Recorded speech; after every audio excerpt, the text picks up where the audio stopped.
to my film and TV channel. Yes, we're going all atomic today. That's the name of this. This is a 5-parter, so a mini-series produced by Pulse Films. And it's British-based, yes, British action-adventure television series inspired by the non-fiction book Atomic. You may have read that. Let me know if it sticks closely to what you get in the book.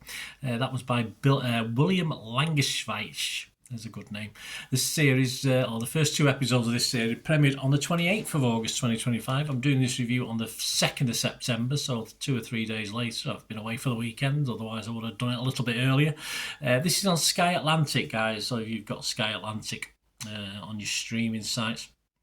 So the first 2 episodes premiered, and the other 3 will be weekly, so you'll be able to catch up with that. This stars Alfie Allen as Max, Shazad Latif as JJ, and Samira Wiley as Cassie Elliott. Yes, nice to see Samira Wiley in this one.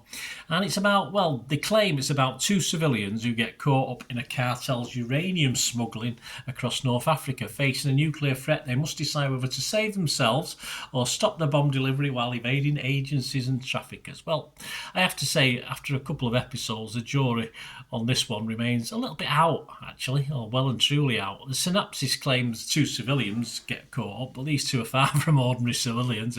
I mean, I suppose a civilian is someone who's a drug trafficker or a terrorist. I don't know. Are they classed as civilians? I don't know. But so it's not exactly as the synopsis says.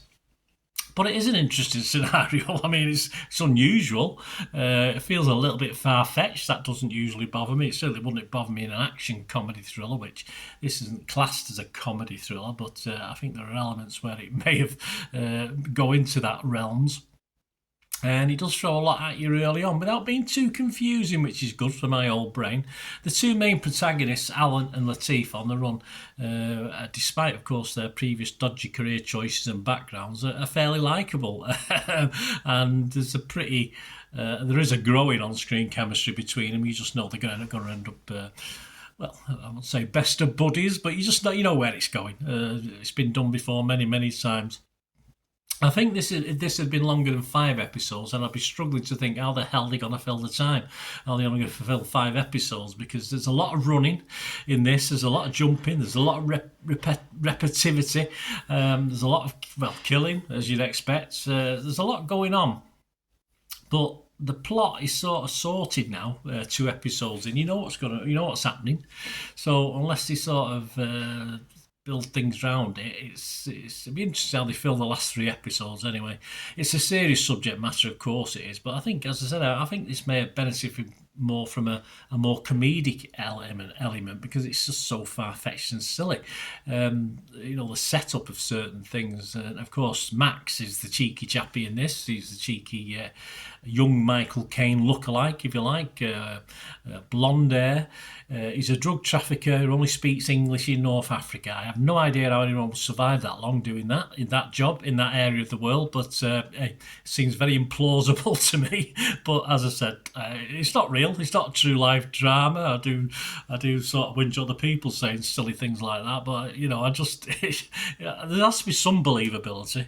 And I will say a cockney blonde-haired lad who can't speak any other languages smuggling drugs around the North African part of the African continent, and it just doesn't work. Just doesn't seem any sort of logic in it. I just can't believe it. So you have to dispense of any logic, perhaps get the best out of this, which is okay. I could turn my brain off and just enjoy it. As I say, it's not a true life expose on smuggling drugs and uranium, is it? So there you go. But despite, as I said, throwing lots at you, it does settle down. So you tend to find out very quickly who the bad guys are and the badder guys. Yes, there's not many good guys in this, or what I'd call a good guy anyway. Lucy Mangan of The Guardian, she was impressed with this. Now, she's quite a hard taskmaster, Lucy. It's very hard to please Lucy. She give it 4 stars out of 5. She said in a header for a review, she said, Atomic, the intro is the most hardcore 37 seconds of TV this year. She must have watched the first 30 seconds to I watch, because it took slightly longer than that for me. The suspense never ends in Alfie Allen and Samira Wiley's uranium smuggling thriller. If you can make it through the intense opening, yeah, So it was all right. You can make it through anything. Yeah, it was okay. I'm not going to say it was that intense. I've seen far more intense things, all right, outside of children's television. But yeah, I have seen far more intense things in adult television. She concluded a positive piece with this last paragraph. She said, "Atomic brings with it that ineffable pleasure caused by watching something that someone took just one or two extra passes over to give its audience an experience just a bit better than you were expecting, just that bit better than it needed to be." She liked it. All credit to her. Personally, I think 4 stars is overly kind. And I think the audience generally gets pretty standard action. It's all about liking the protagonist and being invested in the protagonist. It's just standard action thriller fare for me. I'd say Lucy obviously appreciated it more than I did. It's got silly throwaway action, stunts and thrills.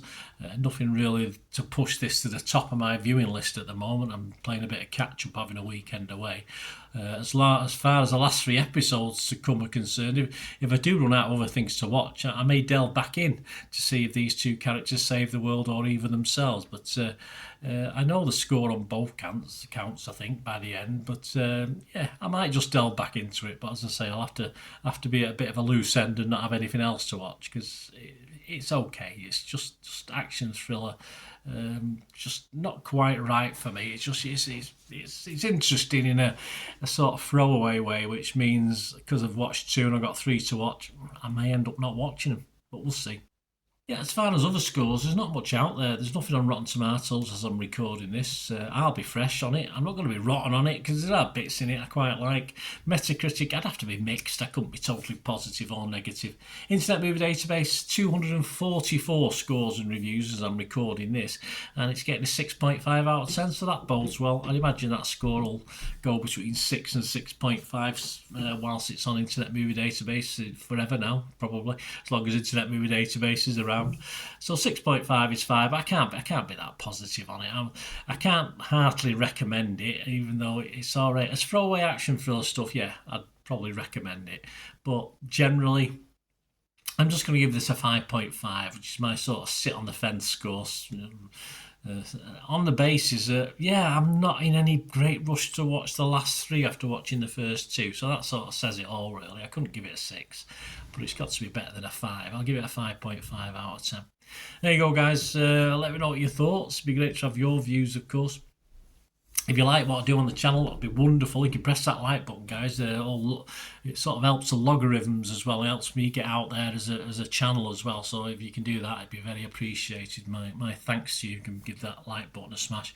And if you're not already subscribed, please do so. And there are other ways of supporting the channel as well as that like button. Or just contacting me. There are other ways of doing that, and there's just another minute or so.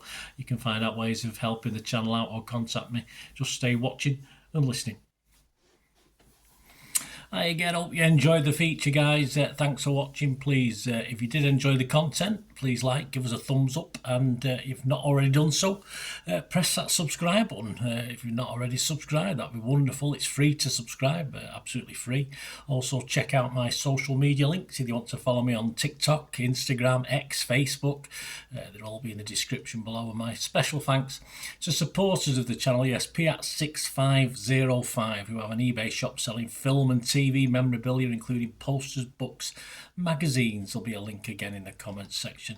And if you're into your football, don't forget my football stuff on Manchester City, for general football fans, but mainly City fans, of course. Or if you know someone who might enjoy that, give them a kick in my direction. I'll be very, very grateful. And as ever, guys, comments on this feature is wonderful. Anything to do with film and TV is always very, very welcome. It's great to talk film and TV. I thank you guys for your support. Stay safe, everyone.